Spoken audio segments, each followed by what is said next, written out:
सनातनियों का। श्री रामदूतम शरणं प्रपद्ये, नारायणं नमस्कृत्य नरं चैव नरोत्तमं, देवीं सरस्वतीं व्यासं ततो जयम् उदीरयेत्। देवीं वाचम् अजनयन्त देवाः, तां विश्वरूपः पशवो वदन्ति, सा नो मन्द्रेशमूर्जं गुहाना, धेनुर्वाक् अस्मान्नुपसुष्टुतैतुः।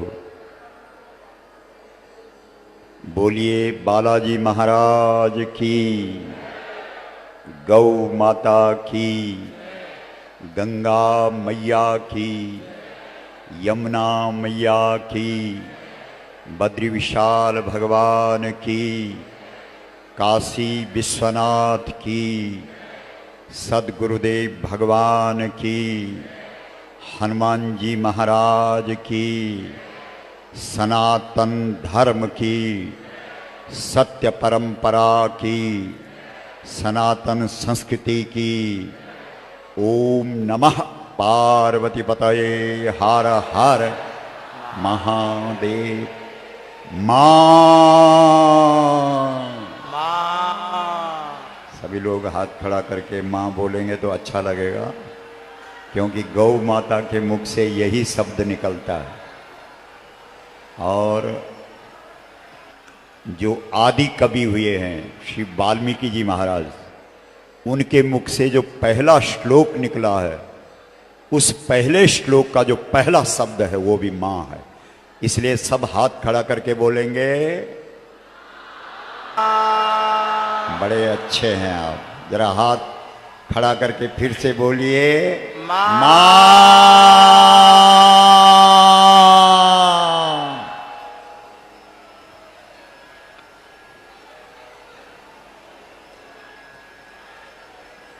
परम आराध्य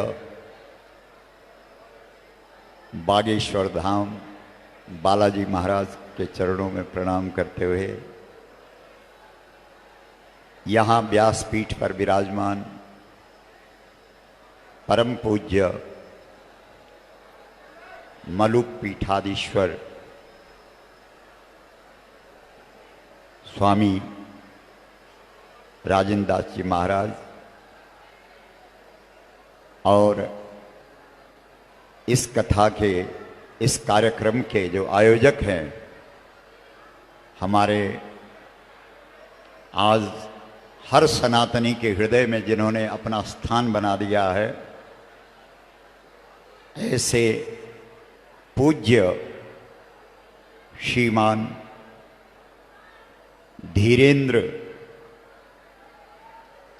शास्त्री जी, जिनके ऊपर पूरी तरह से बालाजी महाराज की कृपा का अवतरण हो गया है और सनातन जगत को एक प्रकाश दिख रहा है। यहाँ मंच पर जितने भी संत महात्मा पूज्य चरण विराजमान हैं, सबके चरणों में अपना माथा रखते हुए आई हुई सारी जो मातृशक्ति हैं, जनता जनार्दन है, श्रोता समाज है, आप सबका अभिनंदन करते हुए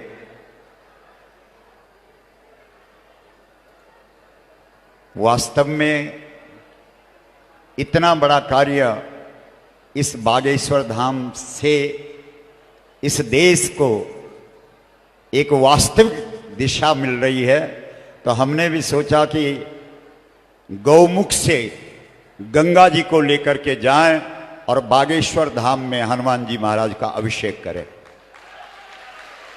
बोलिए बालाजी महाराज की, बागेश्वर धाम की, हर हर महादेव।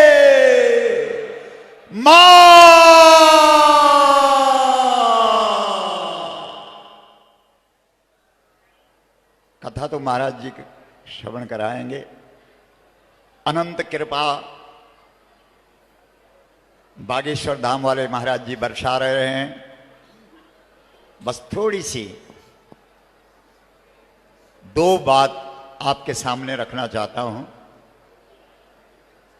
भगवान का अवतार किस लिए होता है, यह पहला प्रश्न है और हमारी जनता इसका उत्तर दे, जिसका प्रमाण भी हो शास्त्रों में। आप सब जानते हैं श्रीमद् भगवत गीता, यदा यदा ही धर्मस्य ग्लानिर्भवति भारत, इसी बात को रामचरितमानस में गोस्वामी तुलसीदास जी ने लिखा, जब जब होई धर्म कई हानि बाढ़ई असुर अधम अभिमानी। यानी भगवान का अवतार धर्म की रक्षा के लिए होता है और बागेश्वर धाम धर्म की रक्षा के लिए तत्पर है, सतत प्रयत्नशील है और पूरे देश के अंदर यह ध्वजा फहराई जा रही है। अब सवाल है कि धर्म क्या है?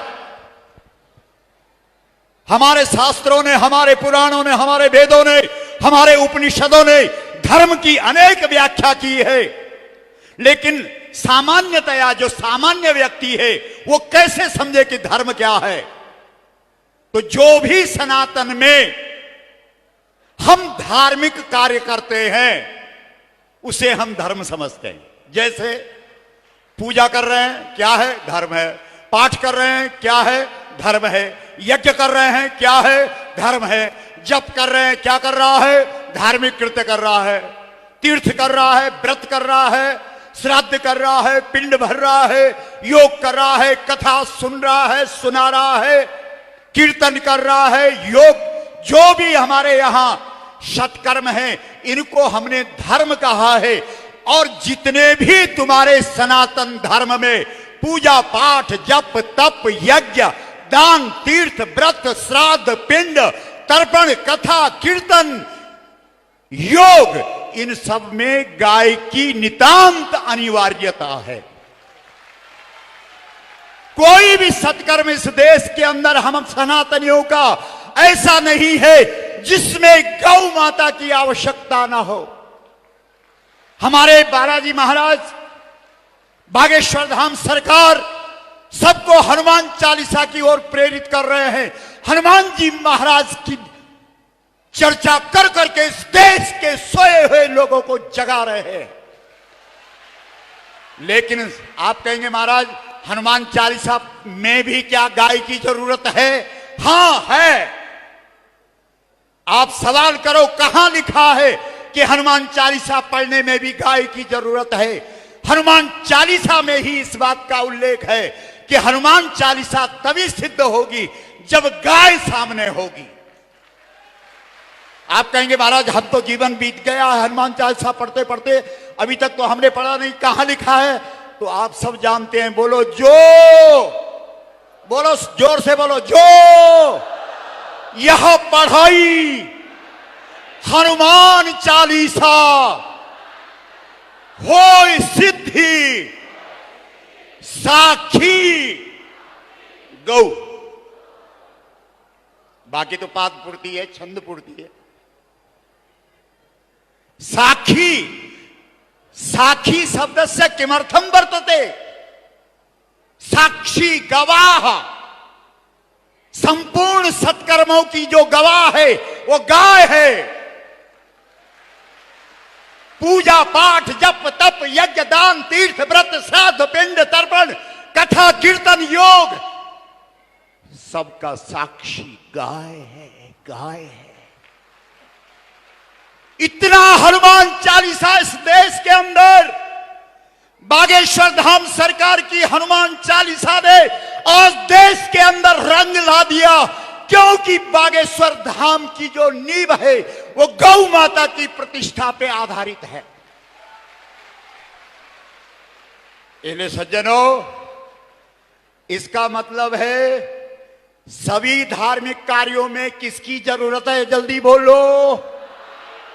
बड़े अच्छे हैं आप। इसका मतलब ये निकलता है कि गौ की रक्षा ही धर्म की रक्षा है। बोलो सही है कि गलत है? हाथ खड़ा करके बोलो, गौ रक्षा धर्म रक्षा, गौ रक्षा, गौ रक्षा, धर्म रक्षा, राष्ट्र रक्षा, धर्म रक्षा। अब सवाल है कि धर्म की रक्षा कैसे होगी, गाय की रक्षा कैसे होगी? आपके वेद कहते हैं गाय माता है, आपके पुराण कहते हैं, आपका धर्म ग्रंथ कहते हैं गाय माता है, और सरकारी कानून के अनुसार गाय क्या है? बोलो, पशु है। और आपका वेद पुराण, आपके शास्त्र कह रहे हैं पशवो न गावा। अरे दुनिया वालों, गाय को कभी पशु मत समझना। पशु सुर धेनु, गोस्वामी तुलसीदास जी ने भी सवाल उठाया है, अंगद के मुख से रावण के दरबार में कहलाया है, पशु सुर धेनु। जिस धेनु में संपूर्ण सुर है, देवता है, त्रयस्त्रिंशत् देव कोट्यो रोमकूपे व्यवस्थिता।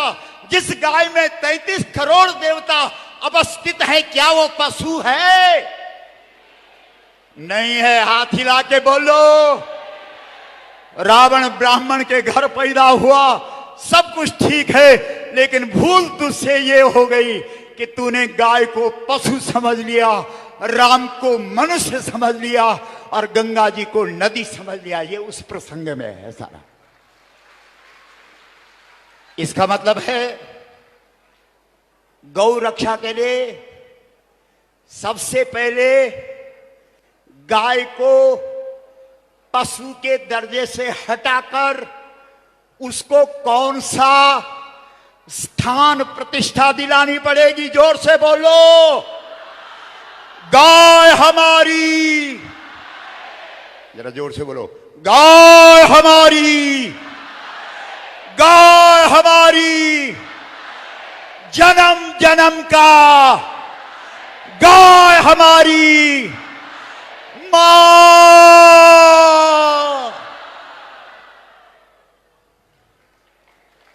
ये है समाधान। ये कब होगा? हम लोग इस देश के हर जनपद में चले गए, इस देश के हर राज्य की राजधानी में चले गए, दिल्ली के रामलीला मैदान में 3-3 बार चले गए, कुछ भी नहीं।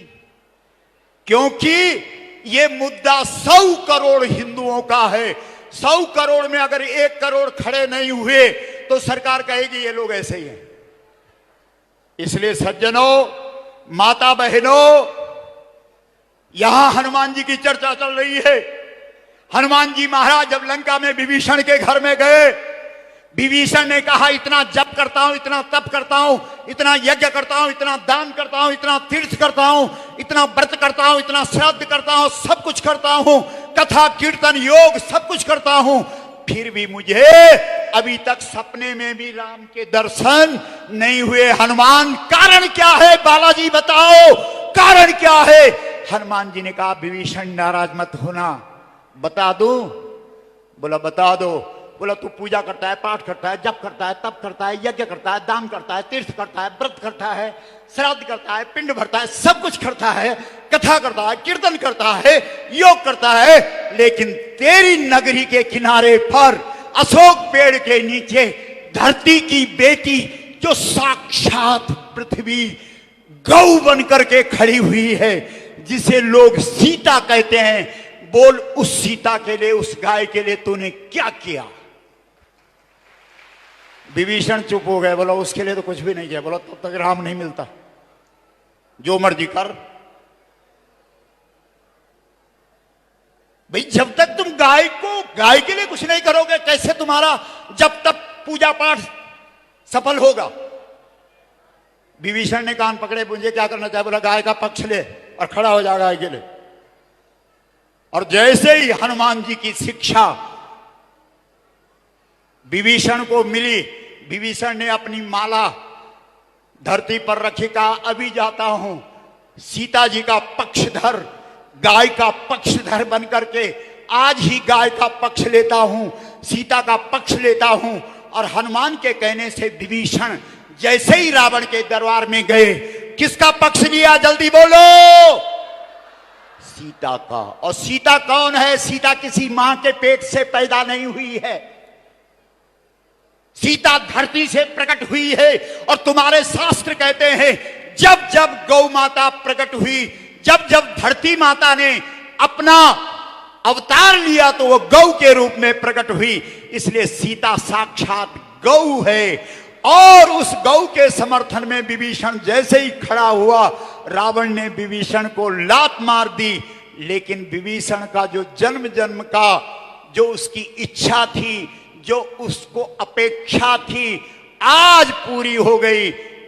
रावण की लात लगते ही विभीषण को राम मिल गया। कैसे मिल गया? किसके पक्ष में खड़ा हो गया? जल्दी बोलो। गाय के पक्ष में। भगवान श्री कृष्ण को श्रीमद् भागवत के अंदर लोगों ने पूछा, तेरे माथे पर ये मुकुट मोर पंख का क्यों? श्री कृष्ण ने कहा, ये मोर पंख का मुकुट गाय के पीछे लगाता हूं। जो लोग गाय के पीछे खड़े हो जाते हैं उनके लिए फिर मैं निष्पक्ष नहीं, पक्षधर बन जाता हूं। मैं हमेशा गाय का और गाय वालों का पक्ष लेता हूं। इसलिए सज्जनों, आप सबसे निवेदन, संत महात्माओं के चरणों में प्रणाम। आने वाली गोपाष्टमी दुनिया याद रखेगी। 20 नवंबर 2023 गोपाष्टमी। पूरे देश के करोड़ों करोड़ों लोगों से निवेदन है, इस बार जो पत्रक छपेंगे उसमें किसी संगठन का नाम नहीं आएगा, क्योंकि गाय केवल हमारी नहीं, गाय पूरे देश के सनातनियों की है, पूरे देश के हिंदुओं की है। इसलिए हम सब सनातनी हिंदू 20 नवंबर 2023 को दिल्ली के अंदर इकट्ठे होकर के एक स्वर से बोलेंगे, गौ माता। बोलो राष्ट्र माता। गौ माता, गौ माता, गौ माता, गौ माता। मां।